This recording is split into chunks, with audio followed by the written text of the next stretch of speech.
अस्सलाम वालेकुम। तो जो आज का हमारा टॉपिक है ना वो है मेंस्ट्रुअल साइकिल। लेकिन उससे पहले जो हम कुछ बातें पढ़ेंगे ना वो है वेजाइना। ठीक है, तो जो वेजाइना उससे क्या मुराद होता है। तो जो वेजाइना उसके बारे में मैंने ये बात पहले भी बताई है कि ये जो ना जो मतलब बर्थ के नाल है हम उसे ये भी कह सकते हैं। ठीक है, दूसरा अगर उसकी बात करें मेंस्ट्रुएशन की बात करें तो वो भी इसी ओपनिंग से हो रही होती है। ठीक है, और दूसरा यहाँ पे जो पीएच होती है ना काफ़ी एसिडिक मेंटेन की गई होती है। ठीक है, 3.5 टू 4.5 यहाँ पे पीएच होती है, इतनी कम पीएच होती है।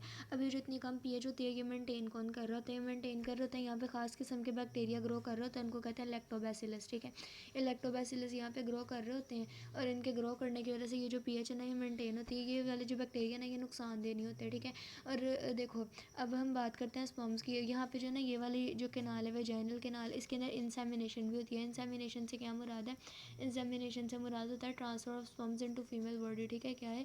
Transfer of sperms into female body. अब इसकी बात करते हैं कि अगर इसके अंदर जो है ना स्पर्म्स जब इसके अंदर एंटर करेंगे तो देखो जो स्पर्म्स की पीएच हमने बढ़ी थी वो कितनी बड़ी थी 7.2। तो फिर जो स्पर्म्स है उनके लिए ये इन्वायरमेंट तो फेवरेबल नहीं होगा। लेकिन असल में ऐसा नहीं होता, स्पर्म्स के लिए ये इन्वायरमेंट होता है फेवरेबल। वो क्यों होता है? क्योंकि हमने एक चीज़ पढ़ी थी वो था सेमिनल फ्लूइड। तो जो सेमिनल फ्लूइड होता है ना उसके अंदर ऐसी बहुत सारी चीज़ें होती हैं जो कि इसको न्यूट्रलाइज़ कर देती हैं। जब न्यूट्रलाइज़ कर देती हैं तो ये अपना काम जो है ईजिली कर लेता है। ठीक है, और जो अगली चीज़ है वो ये है कि जो वेजाइना होती है ना वो नॉन ग्लैंडुलर होती है, मतलब इसके अंदर कोई भी ग्लैंड मौजूद नहीं है। अब अगर उसकी बात करें ना सर्विक्स की, ठीक है, तो जो सर्विक्स होती है ना उसके अंदर मौजूद होते हैं ग्लैंड्स। ठीक है, सर्विक्स के अंदर जो ग्लैंड होता है ना उनको कहते हैं सर्वाइकल ग्लैंड्स। ठीक है, सर्वाइकल ग्लैंड्स होते हैं। दूसरा हमने जो एक्सटर्नल जेनिटलिया पढ़ा था उसके अंदर भी ग्लैंड्स पढ़े थे। वो कौन से ग्लैंड्स पढ़े थे हमने? वो पढ़े थे बार्थोलिन्स ग्लैंड। बार्थोलिन्स ग्लैंड जो कि असल में कॉपर्स ग्लैंड थे। अब ये जो दोनों ग्लैंड होते हैं यानी सर्वाइकल ग्लैंड और जो बार्थोलिन्स ग्लैंड है ये दोनों ये काम का एक ही करते हैं। वो काम होता है म्यूकस प्रोड्यूस करना। अब वो म्यूकस प्रोड्यूस करता है मतलब ये मेरे पास अगर सर्विक्स है, ठीक है, उसके बाद यहाँ पे जो है ना वेजाइना जो है ना एक ट्यूब की तरह। ठीक है, उसके बाद यहाँ पे अगर एक्सटर्नल जेनिटलिया तो यहाँ पे जो है वो बार्थोलिन ग्लैंड है। तो यहाँ पे भी म्यूकस प्रोड्यूस हो रहा है, यहाँ पे भी म्यूकस प्रोड्यूस हो रहा है, लेकिन ये नॉन ग्लैंडुलर है, ये म्यूकस प्रोड्यूस नहीं कर रहे। फिर यहाँ से भी म्यूकस इधर आएगा और यहाँ से भी इधर जा सकता है। ठीक है, तो उस वजह से क्या होगा कि यहाँ पे म्यूकस होगा लेकिन इसके अपने पास कोई भी ग्लैंड जो है वो मौजूद नहीं होगा। इसके सेल्स की बात करते हैं तो इसके जो सेल्स होते हैं ना मतलब वेजाइना के सेल्स वो कौन से होते हैं? वो होता है स्क्वैमस एपिथेलियम सेल्स। ठीक है, स्क्वैमस एपिथेलियम सेल्स यहाँ मौजूद होते हैं। ठीक है, अच्छा अब जो और एक बात है वो है मीनार्क की। ठीक है, मीनार्क, और पहले मैंने मीनोपाज बता दिया था। मीनार्क से मुराद होता है प्यूबर्टी के ऊपर जब मेंस्ट्रुएशन स्टार्ट होती है ना, मेंस्ट्रुएशन के स्टार्ट होने की एज को हम मीनार्क कह देते हैं। ठीक है, मतलब फर्स्ट मेंस्ट्रुएशन हम इसे कह सकते हैं, फर्स्ट मेंस्ट्रुअल साइकिल, तो उसको हम क्या कहते हैं कि वो मीनार्क है। और ये किस एज के अंदर होता है? ये होता है 11 टू 13 ईयर्स की एज के अंदर। ठीक है, 11 टू 13 ईयर्स की एज में। अब हम लोगों ने पढ़ा है नेक्स्ट कौन सा साइकिल? हमने पढ़ना है मेंस्ट्रुअल साइकिल, या इसको मेंस्ट्रुअल साइकिल को और क्या कहते हैं? इसको कहते हैं फीमेल रिप्रोडक्टिव साइकिल। ठीक है, क्या कहते हैं? Female reproductive cycle. जो फीमेल रिप्रोडक्टिव साइकिल है या जो मेंस्ट्रुअल साइकिल है इसके अंदर दो साइकिल्स है ना वो सिमल्टेनियसली चल रहे होते हैं, इकट्ठे दोनों साइकिल चल रहे होते हैं। वो कौन कौन से साइकिल होते हैं? एक होता है ओवेरियन साइकिल, ठीक है, और एक कौन सा होता है? एक होता है यूट्राइन साइकिल। ये दोनों साइकिल जो है ना इकट्ठे चल रहे होते हैं। अब जो अगली चीज़ है ना वो हमें जो इस साइकिल के अंदर बहुत अहम पूछी जाती है बार बार, वो ये पूछी जाती है कि जो ओवुलेशन है ना वो कब होती है पूरे साइकिल के अंदर। ठीक है, तो ओवुलेशन जो है ना अगर एक नॉर्मल साइकिल है, नॉर्मल साइकिल होता है 28 डेज़ का। ठीक है, अब अगर एक नॉर्मल साइकिल है तो उसके अंदर 14th डे के ऊपर, ठीक है, 14th डे के ऊपर क्या हो जाती है? ओवुलेशन। अब जो इसके अंदर 28 डेज़ है ना उन 28 डेज़ के अंदर 14 डेज़ का एक जो है ना फेज़ होता है उसको कहते हैं ल्यूटियल फेज़। ठीक है, जो ल्यूटियल फेज़ है ना वो होता है कॉन्स्टेंट, मतलब उसने 14 दिनों का ही रहना है चाहे कुछ भी है। ठीक है, और अगर जो हमारे पास ये वाला 28 डेज़ का नॉर्मल साइकिल है ना उसके अंदर सारे फेजेस की बात करें मतलब ल्यूटियल फेज़ और ये ओवुलेशन वाला फेज़, ठीक है, और इसके अलावा प्रोलिफरेटिव फेज़, सारे फेजेस की बात करें तो उसके अंदर जो सबसे लेंथी फेज़ होता है वो होता है ल्यूटियल फेज़। लेकिन किसके अंदर?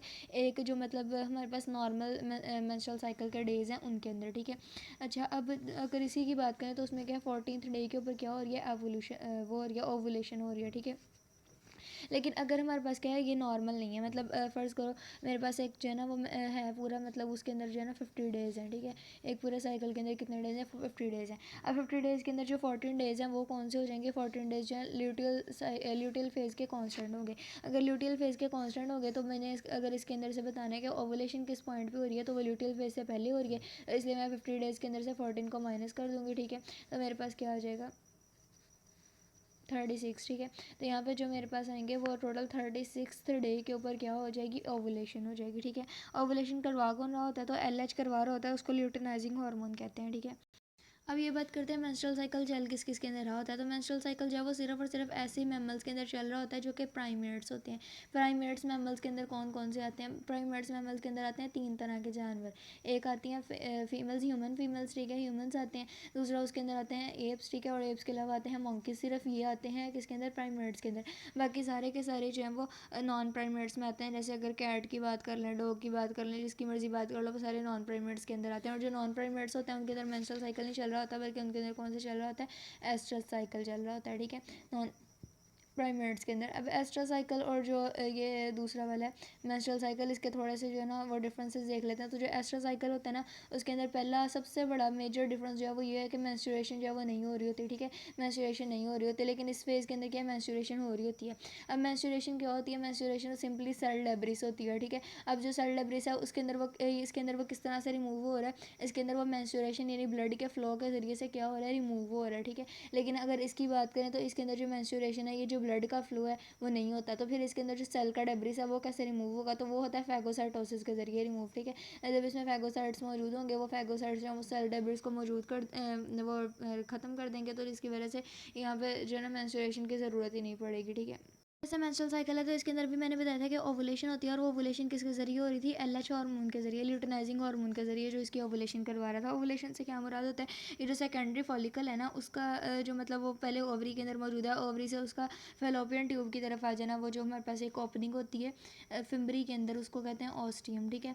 फिम्बरी, ऑस्टियम, ये सारी चीज़ें मैंने पिछले लेक्चर में बताई थी। तो ये जो ऑस्टियम है ना उसके अंदर से जो है जो सेकेंडरी फॉलिकल है उसका आ जाना, उसके अंदर आ जाना, उसको हम क्या कहते हैं कि वो ओवुलेशन है। लेकिन इसके अंदर जो ओवुलेशन है एस्ट्रा साइकिल, इसके अंदर ओवुलेशन के लिए फिजिकल स्टिमुलस चाहिए होता है, ठीक है। मतलब अगर एक कैट है या डॉग है या कुछ भी है तो उसको क्या चाहिए होता है, फिजिकल स्टिमुलस चाहिए होता है। मतलब जैसे ही अगर आके एक मेल से ट्राई करेगा ना फीमेल की बॉडी के साथ, तो उसके साथ क्या हो जाएगी, एवोल्यूशन हो जाएगी, ठीक है। अच्छा, अब अगर टेम्परेचर की बात करें तो ये जो साइकिल है ये कितने डेज़ का था, 28 डेज़ का था। और 28 डेज़ के अंदर टेम्परेचर, बॉडी का टेम्परेचर तो मेंटेन रह रहा था, कोई फ़र्क नहीं आ रहा था, कुछ भी नहीं हो रहा था, ठीक है। लेकिन अगर इसकी बात करें एस्ट्रा साइकिल की, तो उसके अंदर क्या है, बॉडी का टेम्परेचर मेंटेन नहीं रहता, ठीक है। और इसके जो डेज़ हैं, मतलब जैसे इसके अंदर साइकिल का पूरा कितना 28 डेज़ का, लेकिन इसके अंदर जो है ना बहुत ज़्यादा वेरी करता है, हर स्पीशीज़ के अंदर डिफरेंट होता है। और इसके अलावा इसमें टेम्परेचर भी जो है मेंटेन नहीं रहता बॉडी का, जिसकी वजह से वो उसको जो मतलब जो भी एनिमल होगा ना उसको कह देते हैं कि इसकी ये ना ऑन हीट है, ठीक है। अब पीटी भी कहती है कि जो मेंस्ट्रुअल साइकिल है ना उसके टोटल ना 4 फेजेस, लेकिन यहाँ पे हम ऑफ कोर्स पीटी भी नहीं पढ़ रहे, ठीक है। तो असल में मैंने जो है ना वो दोनों साइकिल बताने हैं, कौन से वाले, यूट्राइन साइकिल भी, ठीक है। और जो मतलब यूट्राइन साइकिल से मुराद है वो वाले सारे चेंजेस ही यूट्रस के अंदर आएंगे, ठीक है। और दूसरा कौन सा, ओवेरियन साइकिल, जो ओवेरियन साइकिल है उससे क्या मुराद है, उससे मुराद है वो सारे चेंजेस जो कि ओवरी के अंदर आ रहे होंगे, ठीक है। हम इनकी बात कर लेते हैं, इसमें आता क्या, इसमें आता है पहले तो फॉलिकुलर फेज़। फॉलिकुलर फेज़ ये नहीं सारी बात है, फॉलिक्यूल्स जो हैं वो बन रहे होंगे, उनकी ग्रोथ वगैरह हो रही होगी, ठीक है। और इसके अंदर क्या आता है, इसके अंदर आता है प्रोलिफरेटिव फेज़। प्रोलिफरेटिव फेज़ से क्या मुराद है, ये जो इसके अंदर जो उसकी वाल्स होंगी ना यूट्रस की, यानी एंडोमेट्रियम वगैरह वो ग्रो कर रही होंगी, ठीक है। तो प्रोलिफरेटिव फेज़ आता है। दूसरा इसके अंदर जो प्रोलिफरेटिव फेज़ है इसी के और नेम्स भी हैं, वो कौन कौन से हैं, इसको ना एस्ट्रोजन वाला साइकिल भी, एस्ट्रोजन वाला फेज़ भी कहते हैं, एस्ट्रोजनस फेज़, एस्ट्रोजन फेज़। अब देखो जो ओवेरियन साइकिल है ना इसके बाद फॉलिकुलर फेज़ के बाद इसके अंदर हो जानी होती है ओवुलेशन, ठीक है। अब अगर इसके अंदर इसके बाद ओवुलेशन हो जाएगी ना तो इसी वजह से इसको क्या कहते हैं कि ये प्री ओवुलेटरी फेज़ है। अब देखो हम प्री ओवुलेटरी इसको क्यों नहीं कह रहे, तो मैं बताती हूँ अभी। अच्छा, ये जो मतलब असल में ये जो दोनों फेज़ है ना ये दोनों चल रहे हैं साथ साथ, तो ये दोनों का मतलब असल में कोई बात नहीं है। हम ये नहीं कह सकते कि ये सारी चीज़ें सिर्फ ओवरी के साथ कन्फाइंड है और ये सारी चीज़ें जो यूट्रस के साथ कन्फाइंड है, ये दोनों कन्फाइंड है, लेकिन मतलब ये सारा कुछ साथ साथ चल रहा होता है, ठीक है। अब अगर मैं इसकी प्रोलिफरेटिव फेज़ की बात करूँ तो ये मैंने किस बेस पे इसको नाम दिया, मैंने यूट्रस की बेस पे, यूट्रस के रेफरेंस पे नाम दिया है। लेकिन अगर प्री ओवुलेटरी फेज़ जो मैंने इसको नाम दिया वो किस बेस पे दिया, वो मैंने दिया इसको ओवेरियन साइकिल के ओवुलेशन होने की रेफरेंस पे दिया है, ठीक है। और फॉलिकुलर फेज़ जो वो भी इसको ओवेरियन साइकिल की वजह से दिया है। और जो एस्ट्रोजनस फेज़ है वो भी इसको किस फेज़ पे दिए, किस रेफरेंस से दिए, यूट्राइन फेज़ से दिए। इसमें जो नेक्स्ट फेज़ आता है उसको कहते हैं ल्यूटियल फेज़। ल्यूटियल फेज़ इसको इसीलिए कहते हैं क्योंकि इसके अंदर कॉर्पस ल्यूटियम बन रहा होता है, ठीक है। मतलब जो हमारे पास फॉलिकुलर सेल्स होते हैं, ग्रैनुलोसा सेल्स होते हैं सेकेंडरी फॉलिकल के इर्द गिर्द, ठीक है। वो वाले जो सेल्स होते हैं वो जो है ना जब ख़त्म होते हैं, मतलब जब वो ख़त्म होते हैं तो उसके बाद जो नेक्स्ट स्ट्रक्चर बच जाता है, जो उसकी बाकियात होती है ना, उसको कहते हैं कि वो कॉर्पस ल्यूटियम है, ठीक है। और इसके साथ ही अगर यूट्राइन फेज़ की बात करें कि उसके अंदर कौन सा चल रहा होता है, कौन सा फेज़ चल रहा होता है यूट्राइन साइकिल के अंदर, तो उसमें सिक्रेटरी फेज़ चल रहा होता है, ठीक है। सिक्रेटरी फेज़ चल रहा होता है, या फिर इसको हम कह देते हैं कि ये पोस्ट ओवुलेटरी है। पोस्ट ओवुलेटरी से क्या मुराद कि ओवुलेशन के बाद वाला फेज़। और ये मैं इसको किसके रेफरेंस की बेस पे नाम दे रही हूँ, तो मैं इसे ओवेरियन साइकिल की बेस पे नाम दे रही हूँ, ठीक है। और यहाँ पे इसके अलावा इसको प्रोजेस्टेरोनिक फेज़ भी कहते हैं, ठीक है। प्रोजेस्टेरोनिक फेज़ भी इसी का नाम है। अब प्रोजेस्टेरोनिक फेज़ क्यों कहते हैं, क्योंकि जो ये कॉर्पस ल्यूटियम होता है ना, ये प्रोजेस्टेरॉन को पैदा कर रहा होता है, प्रोड्यूस कर रहा होता है। और जो प्रोजेस्टेरॉन है ना, वो यूट्रस की जो मतलब लेयर्स होती हैं उनके अंदर हेल्प कर रहा होता है, उनकी जो डेवलपमेंट है उसमें हेल्प कर रहा होता है, और एस्ट्रोजन भी उसमें हेल्प कर रहा होता है, ठीक है। अच्छा, अब जो जो शेडिंग होती है ना जिस लेयर की यूट्रस के अंदर, वो कौन सी होती है? देखो, ये मैंने पहले भी बताया था, अंदर होती है एंडोमेट्रियम, बाहर होती है उसके बाद ये मायोमेट्रियम, और उसके बाद यहाँ पे कौन सी होती है? पेरीमेट्रियम। जो एंडोमेट्रियम होती है ना उसके अंदर एक लेयर होती है, उसको कहते हैं सबस्ट्रेटम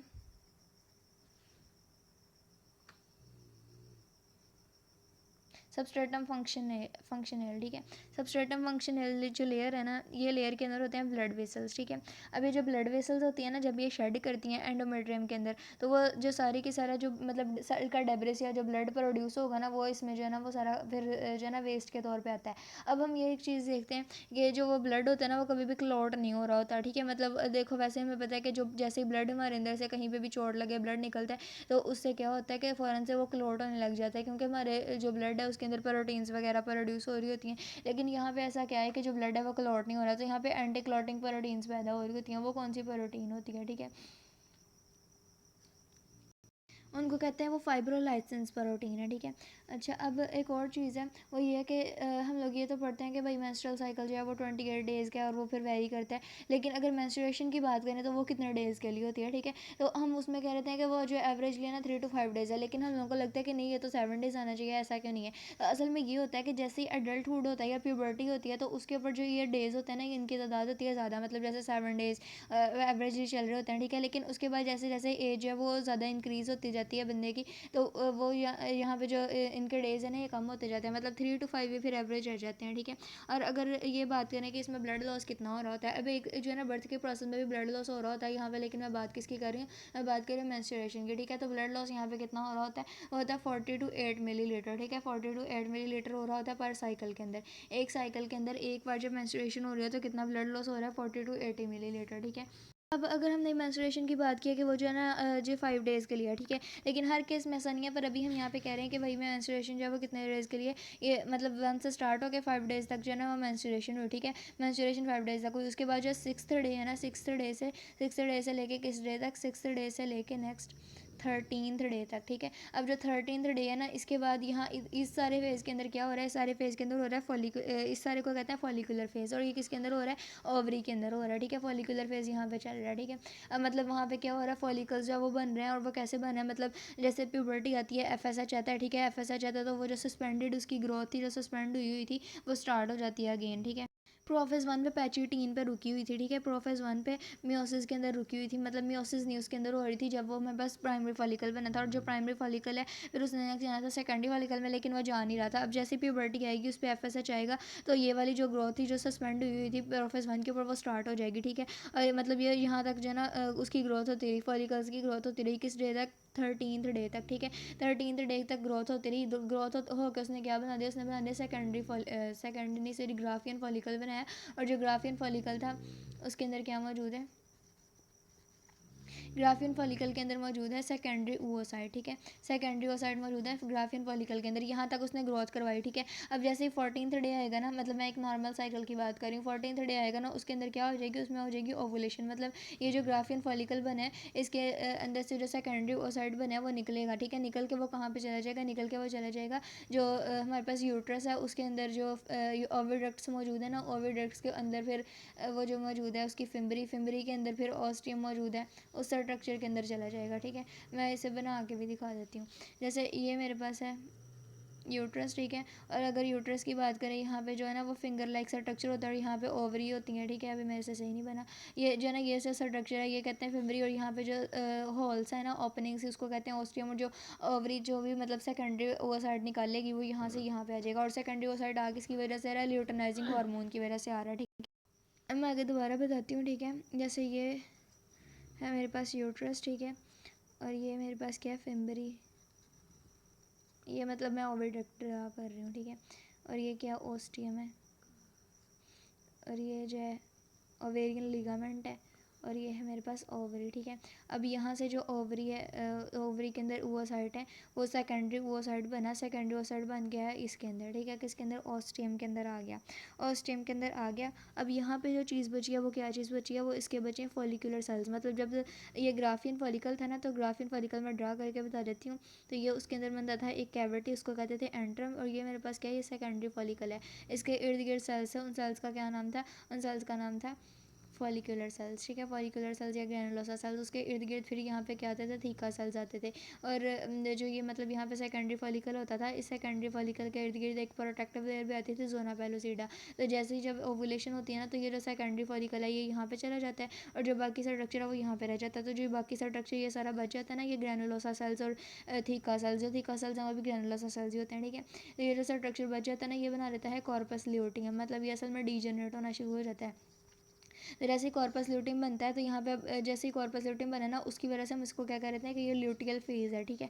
अब जो ल्यूटियल फेज़ है वो कहाँ से स्टार्ट हो रहा है, 14th डे पे ओवुलेशन हुई, ठीक है। उसके बाद अब 15th डे से 28 तक, मतलब जो 14 दिन का फेज़ है ना, वो फिर कौन सा हो रहा था, 13-14 दिन, 14 दिन का वैसे इसका फिक्स होता है, ठीक है। तो जो 28th डे तक या 14th डे तक जिस तरह भी है ना, वो क्या होता है, ल्यूटियल फेज़ होता है, ठीक है। ल्यूटियल फेज़ के अंदर क्या होता है, प्रोजेस्टेरॉन पैदा होती है। प्रोजेस्टेरॉन कैसे पैदा होती है, जो कॉर्पस ल्यूटियम है वो क्या प्रोड्यूस कर रहा होता है, वो प्रोड्यूस करता है प्रोजेस्टेरॉन को, ठीक है। अब देखो, जैसे हमारे पास यहाँ पे ग्राफियन फॉलिकल बना, उससे पहले और भी फॉलिकल्स है। जैसे पहले कौन सा फॉलिकल था, टर्शरी फॉलिकल था, फिर सेकेंडरी फॉलिकल था, फिर प्राइमरी फॉलिकल था, ठीक है। तो वो जो सारे फॉलिकल थे, जैसे प्राइमरी फॉलिकल था तो उसके अंदर क्या होता है, उसमें प्राइमरी ओसाइट होता है। सेकेंडरी फॉलिकल है तो उसमें भी प्राइमरी ओसाइट होता है। टर्शरी फॉलिकल है, उसके अंदर क्या होता है, उसमें सेकेंडरी ओसाइट होता है, इसमें भी सेकेंडरी ओसाइट होता है, ठीक है। तो इनके इर्द गिर्द भी कौन से सेल्स मौजूद है, इनके इर्द गिर्द मौजूद है ग्रैनुलोसा सेल्स, ठीक है, या फिर फॉलिकुलर सेल्स। तो वो जो सेल्स थे, जैसे जैसे मतलब अब एफएसएच उनके ऊपर आके लग रहा था, ये फॉलिकुलर फेज है ना, फॉलिकुलर फेज में एफएसएच आके लग रहा होता है और उनकी जो है ना ग्रोथ करवा रहा होता है। जैसे ये जो है मेरे पास क्या है, ग्रैनुलोसा सेल्स हैं इसके इर्द गिर्द, ठीक है। और ये दरमियान में प्राइमरी ओसाइट आ गया। अब फिर से यहाँ पे क्या होगा, ग्रैनुलोसा सेल्स बनेंगे और उनकी जो तादाद है ना वो बढ़ती जा रही है, ठीक है। अब जैसे जैसे ये ग्रैनुलोसा सेल्स बढ़ते हैं ना, तो उसकी वजह से क्या होता है, एस्ट्रोजन बढ़ता है, क्योंकि ये वाले जो सेल्स हैं ना, ये एस्ट्रोजन को प्रोड्यूस करते हैं, ठीक है। और जब ग्राफियन फॉलिकल की बारी आती है ना, तो ये जो ग्राफियन फॉलिकल है, इसके इर्द गिर्द ये जो सेल्स होते हैं, एक हार्मोन प्रोड्यूस करते हैं, इनहिबिन, ठीक है। जो इनहिबिन है ना, वो एफएसएच को जाके रोक देता है। लेकिन हम दूसरे लफ्ज़ों में क्या कहते हैं, हम ये कहते हैं कि जो एस्ट्रोजन है उसके बढ़ने की वजह से एफएसएच को नेगेटिव फीडबैक मिला और वो ख़त्म हो गया। लेकिन ऐसा नहीं हो रहा है, इनहिबिन प्रोड्यूस हो रहा है ग्राफिन फॉलिकल से और वो एफएसएच को रोक रहा है, ठीक है। और जो एस्ट्रोजन होता है ना, ये जो एस्ट्रोजन की तादाद है वो एलएच को भी प्रोड्यूस कर रही होती है। मतलब एलएच को भी हम कह सकते हैं एलएच के रिसेप्टर के तौर पर काम कर रही होती है, ठीक है। और जब ल्यूटिनाइजिंग हार्मोन प्रोड्यूस होगा तो वो क्या करवा देता है, ओवुलेशन करवा देता है, ठीक है। अच्छा, ये जो मेंस्ट्रुएशन होती है ना, ये भी यूट्राइन साइकिल की ही जो है ना, हम कह सकते हैं कि उसी के अंदर उसी के फेज़ के अंदर आ रही होती है, ठीक है, मेंस्ट्रुएशन भी। अब देखो, मेंस्ट्रुएशन जो है ना, फ़र्ज़ कर लो भाई पहले 5 दिन के लिए रही, ठीक है। उसके बाद 6वें से लेकर कौन से दिन तक, 6वें से लेकर 13वें दिन तक, ठीक है। तो मतलब हम कह सकते हैं 8 से 9 दिन तक क्या रही, फॉलिकुलर फेज़ रही, ठीक है। और फॉलिकुलर फेज़ के अंदर क्या प्रोड्यूस हुआ, फॉलिकुलर फेज़ के अंदर फॉलिकल्स प्रोड्यूस हुए, और जो फॉलिकल्स हैं उन्होंने क्या प्रोड्यूस किया, उन्होंने एस्ट्रोजन प्रोड्यूस किया। और ये जो एस्ट्रोजन है इसने क्या किया, इसने एलएच प्रोड्यूस किया, ठीक है। और जो एलएच था उसने क्या काम किया, एलएच ने करवाई ओवुलेशन, ठीक है। लेकिन इसका जो एस्ट्रोजन है ना, इसका काम यहीं पे ख़त्म नहीं होता। एक तो हम ये कह देते हैं नेगेटिव फीडबैक देता है, जो कि बात सही नहीं है। बात यह है कि जो इनहिबिन है ना, वो दे रहा होता है एफएसएच को नेगेटिव फीडबैक, लेकिन अभी हम बस कह रहे हैं, ठीक है। तो एस्ट्रोजन इसके अलावा एक और काम भी कर रहा होता है, वो होता है प्रोलिफरेशन। प्रोलिफरेशन किसकी कर रहा होता है, देखो जैसे हमने यूट्रस पढ़ी, तो यूट्रस के अंदर क्या चल रहा था, प्रोलिफरेटिव फेज, ठीक है। तो उसके अंदर जो एंडोमेट्रियम शेड होगी, जो उसके अंदर मैंने भी लेयर बताई थी, कौन सी थी, सबस्ट्रेटम फंक्शनल, ठीक है। तो जो सबस्ट्रेटम फंक्शनल थी, उसको जो शेड हो रही थी, उसके अंदर ब्लड वेसल्स जब खत्म हुई थी, क्योंकि देखो पहले कौन सा चल रहा था, पहले मेंस्ट्रुएशन वाला फेज चल रहा था, ठीक है। मेंस्ट्रुएशन वाले फेज के बाद दोबारा से यहाँ पे एस्ट्रोजन प्रोड्यूस हुआ, ठीक है। यहाँ तक मेंस्ट्रुएशन वाला फेज चल रहा था, उसके बाद यहाँ पे अब उसको जो रिपेयर करने के लिए क्या है, रिपेयर करने के लिए एस्ट्रोजन आएगा, ठीक है। तो यहाँ पे ये यूट्रस के अंदर ये काम चल रहा है, ठीक है। उसके बाद यहाँ इस पॉइंट पे आगे हुई ओवुलेशन, मैं यहाँ पे बता देती हूँ।